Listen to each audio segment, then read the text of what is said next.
Nah, pada tahun 2020 BPPT itu menganggarkan 81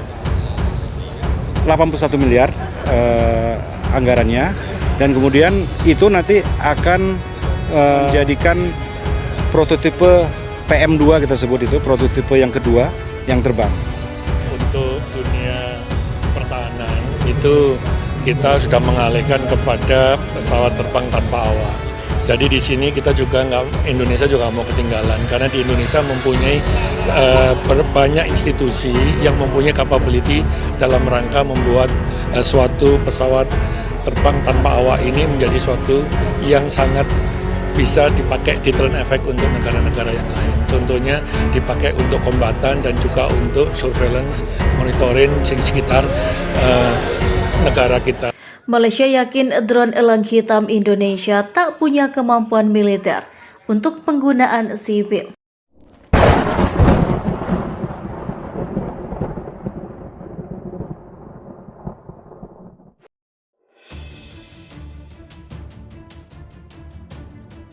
Upaya peningkatan kekuatan militer Indonesia terus melakukan berbagai inovasi, salah satunya drone elang hitam. Indonesia tengah berupaya semaksimal mungkin untuk bisa menghadirkan drone elang hitam untuk militer. Penggarapan drone elang hitam ini menunjukkan bahwa Indonesia memang sangat serius dalam meningkatkan kekuatan pertahanan nasional. Jauh sebelum kehadiran drone elang hitam, industri pertahanan nasional memang sudah sangat tokcer. Indonesia memiliki banyak industri pertahanan yang mumpuni, salah satunya PT Pindad. Kemampuan PT Pindad dalam menggarap alutsista tak usah diragukan lagi. PT Pindad berhasil menciptakan banyak alutsista luar biasa yang memiliki kemampuan mumpuni. Yang terbaru, PT Pindad tengah mengerjakan pengembangan dari tank Harimau. Dalam upaya menggarap tank Harimau, PT Pindad bekerja sama dengan Turki. PT Pindad dan FNSS Turki bekerja sama untuk menghadirkan tank Harimau. Pengembangan tank Harimau ini sangat penting bagi Indonesia, mengingat tank Harimau dikembangkan mengikuti kondisi geografis Indonesia. Tank Harimau sangat cocok untuk negara tropis macam Indonesia. Oleh sebab itu, keberadaan tank Harimau ini sangat pas. Kemampuan dari tank Harimau juga tak main-main, karena tank Harimau dilengkapi dengan serangkaian persenjataan luar biasa. Persenjataan di tank Harimau ada twin main turret dengan kaliber 105 mm.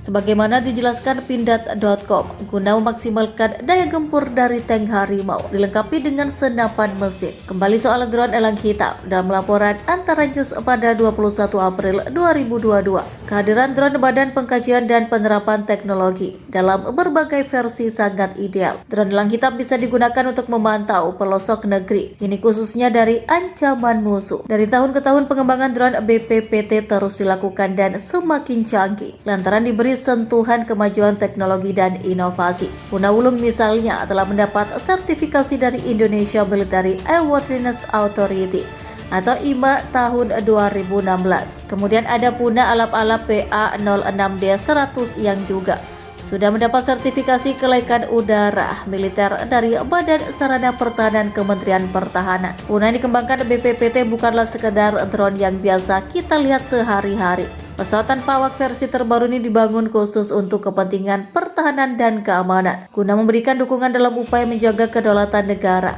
Inovasi drone dan Puna ini sangat dibutuhkan. Kepala BPPT Hamman Riza mengatakan BPPT melakukan perekayasaan Puna, jenis taktikal guna memenuhi kebutuhan nasional, khususnya di lingkungan TNI. Drone Maling ini akan memiliki jangkauan jelajah operasi 23.000 km non-stop dengan ketahanan terbang tinggi selama 30 jam siang dan malam. Dengan kemampuan tersebut, drone Mail akan digunakan untuk membantu Kementerian Pertahanan dalam menjaga pertahanan dan keamanan negara. Bersama dengan konsorsium Puna Mail elang hitam, BPPT akan melanjutkan pengembangan ketingkatan kombatan sesuai dengan arahan Presiden RI dalam menjaga teritori Indonesia di area perbatasan. Media Malaysia Defense Security Asia justru berpandangan lain soal drone elang hitam Indonesia. Menurutnya, drone elang hitam Indonesia tak memiliki kemampuan militer. Hingga pada akhirnya drone elang hitam Indonesia hanya untuk penggunaan umum. Upaya Indonesia untuk menjadikan drone elang hitam buatan dalam negeri sebagai sebagai kendaraan udara tak berawak. Sebanding dengan UCAV lain seperti Bayraktar TB2, Angka atau Predator tampaknya akan menghadapi pahit tantangan. Drone elang hitam tidak akan memiliki aplikasi militer, tetapi akan digunakan untuk keperluan sipil. Laporan media Malaysia itu disebutkan lantaran BRIN tak yakin dengan kemampuan elang hitam akan sesuai dengan kebutuhan militer Indonesia. Pihak yang bertanggung jawab atas proyek tersebut, Badan Riset dan Inovasi Nasional, mengatakan mereka tidak yakin apakah mereka akan mampu memenuhi persyaratan angkatan bersenjata negara itu dalam membuat elang hitam menjadi UCAV modern. Elang hitam direncanakan digunakan oleh Tentara Nasional Indonesia Angkatan Udara. Karena itu drone medium altitude long endurance atau MEL hanya akan memiliki aplikasi publik.